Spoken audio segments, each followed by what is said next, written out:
Besides sending the police, you might want to send an ambulance or a hearse. Hello, Billy Ho here.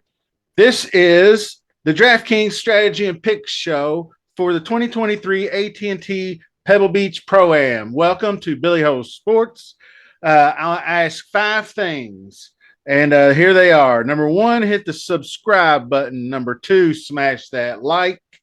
Number three, check out my preview article. All of it will be in the comments and everywhere on Twitter, so you won't be able to have trouble finding it. Number four is join the DraftKings contest. That's right there in front of you as well. 50 players, $2, top two paid, something like that. And the last one is the Discord. I need to get some new blood in this Discord channel. Completely free to join. Don't be afraid to jump right in there. Let us know who you are, what you like, what kind of contest you play. Are you a high roller? Are you just a average guy, or just wanting to get better, or already an expert, willing to help anybody? We need more people in this Discord. I don't understand why people just don't want to jump at an extra free tool to utilize. I know it's hard to trust other people, but once you get to know these guys, they are a great group. So anyway, we're going to get into some weather and look at some strategy we can use this week with the three-course rotation and all that jazz. So let's get it started.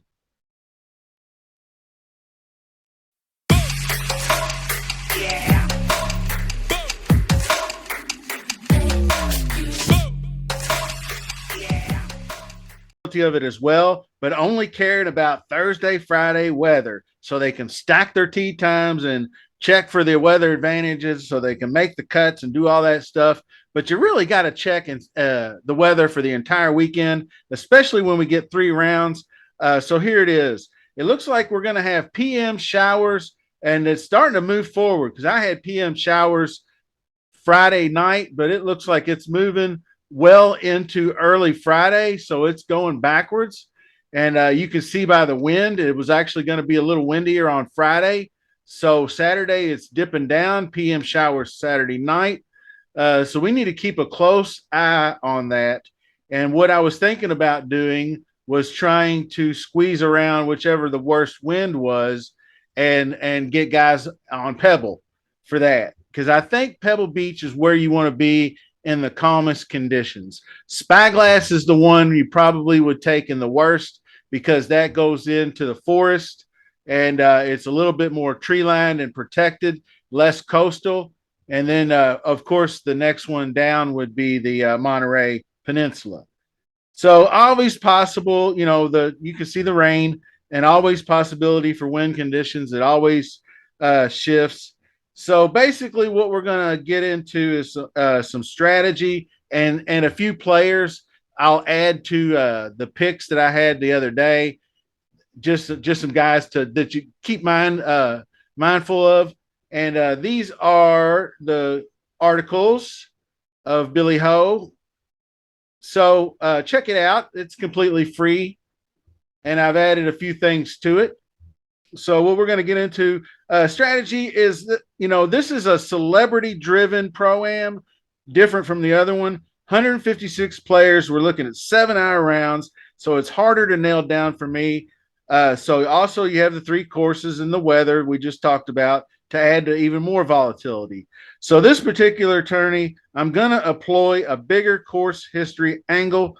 The guys who play here year after year are used to this format, have the patience to deal with the shenanigans, and I will take guys on Pebble Beach. I told you in the easier conditions, which I thought was Thursday. And I'm going to shrink my player pool down. I'm going to stick to single entry and three max tourneys. So dialing it back, waiting on next week for the Waste Management Phoenix Open, because that tournament is elevated event. So we were going to have big time names and talent, and probably big time DraftKings contests. I don't think they'll do a Millie Maker, but they might do a really, really big contest. So anyway, to get into some players, here's Rick's Run Goods cheat sheet, and I was going to look at. We're starting at the top with Jordan Spieth, and if he's going to be like 7 or 8% lesser owned, because he's $300 more, I might go lean more toward Jordan Spieth. But man, it's really hard. Victor Hovland was the first one I noticed. I said, man, he's 300 cheaper than Jordan Spieth. You just sometimes you play the cheaper guy that's better.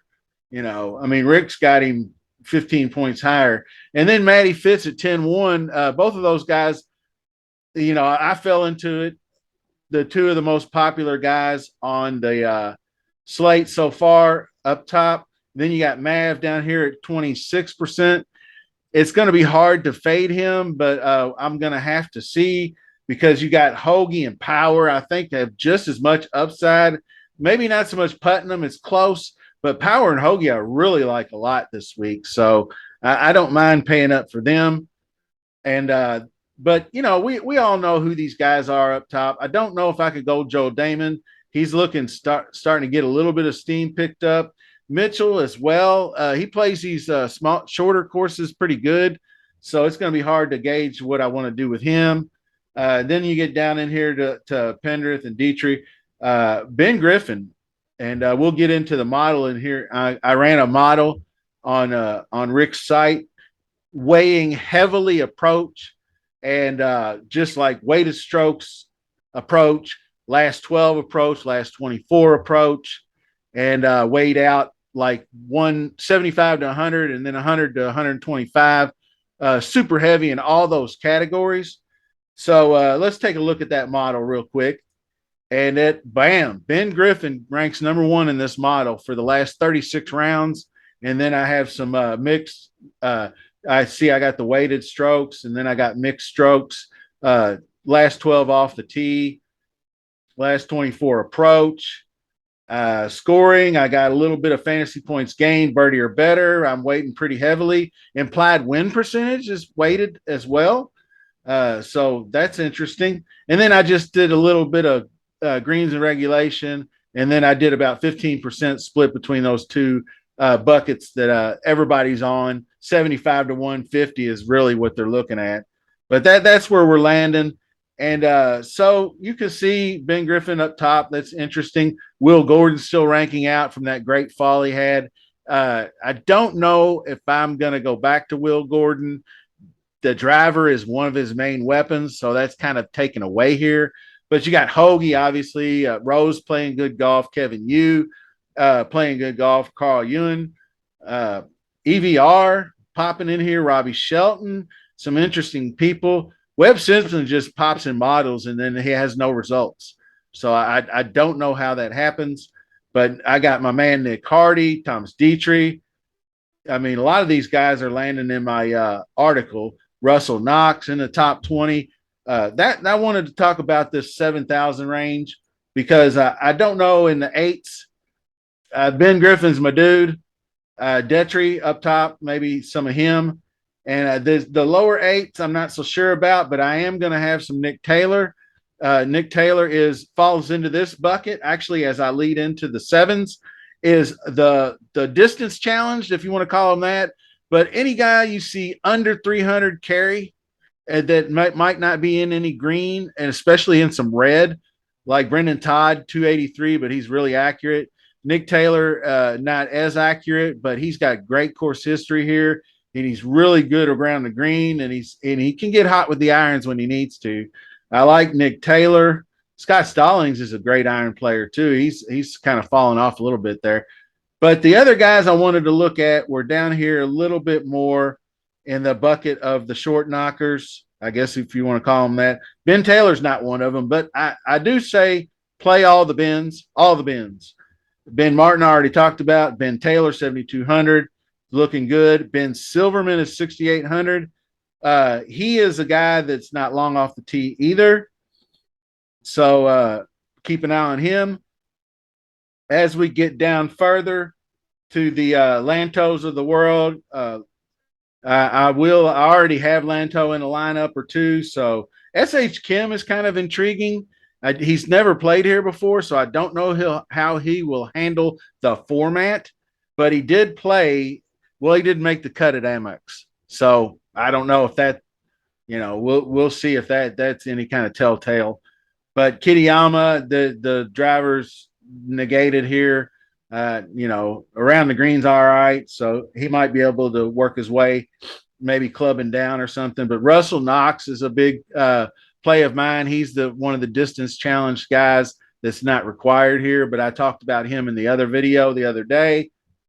Down here a little further, Grayson Sig, 295 off the tee, but pretty accurate. And he's got all the game. He had a 33 here last year. He fits that bucket.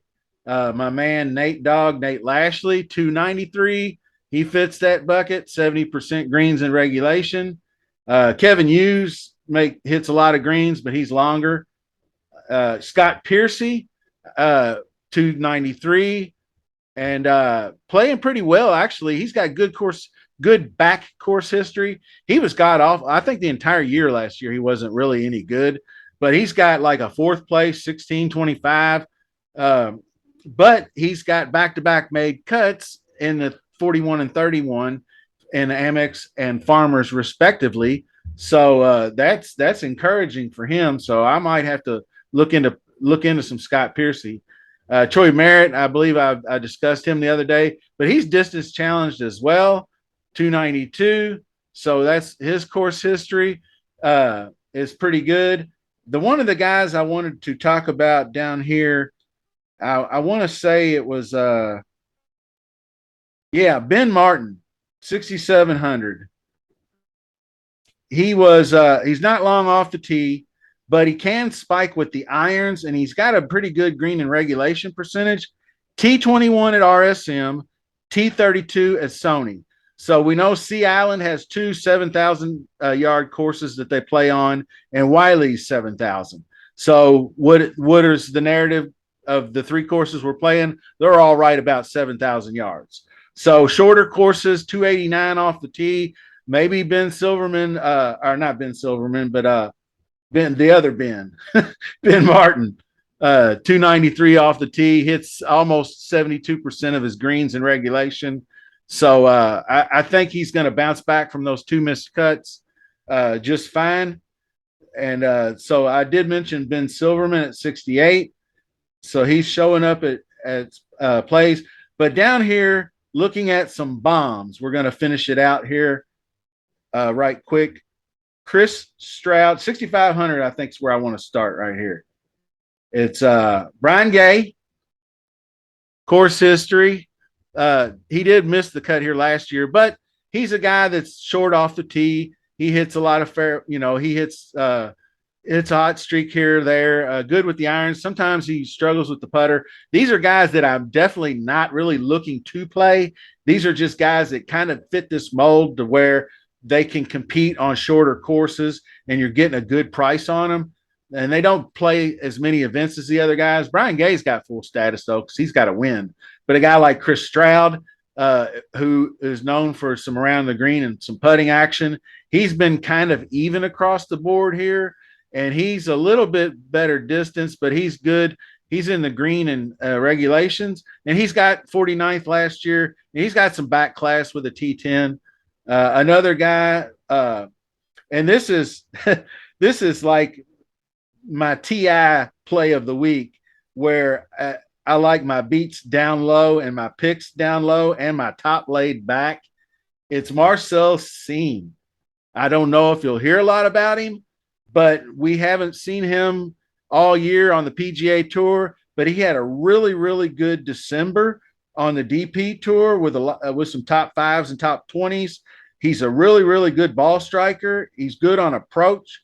And if you remember him from last year, the Open Championship at St. Andrews, T15, he was in contention there. And actually, he played here before when it was 2015, finished T18 here. So I think he's another guy that can get her done, tee to green. And so he has actually seen this course before back in the day. So Marcel Siem. I think there might have been one or two other ones. I mentioned Stroud. Sung Kang was another one down here. So, that's just a whole bunch of guys that I'm mentioning. And they're guys to take a look at. The other one jumping back up here is, do you want to play this guy or not? I can't believe he's 8,100, but Trey Mullinax, who's actually had a really good fall. He's made almost every cut, and he's got some good back class. You know, he made T28 last year, 22, but he's wild off the tee. So I guess he's clubbed down Trey this week, and he can club down a little bit, hit more fairways.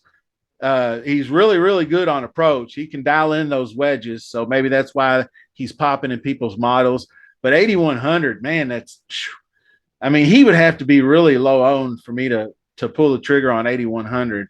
I don't know with Nick, you know, guys I like better, Scott Stallings, you know, guys like that. Although Mullinax, I think, had a win last last year. But anyway, that's going to do it for the show. Appreciate you guys watching. Don't forget to subscribe to the channel. Look out for more videos. Probably next week, I might be starting to put together some Super Bowl stuff. So until then, we'll see you soon.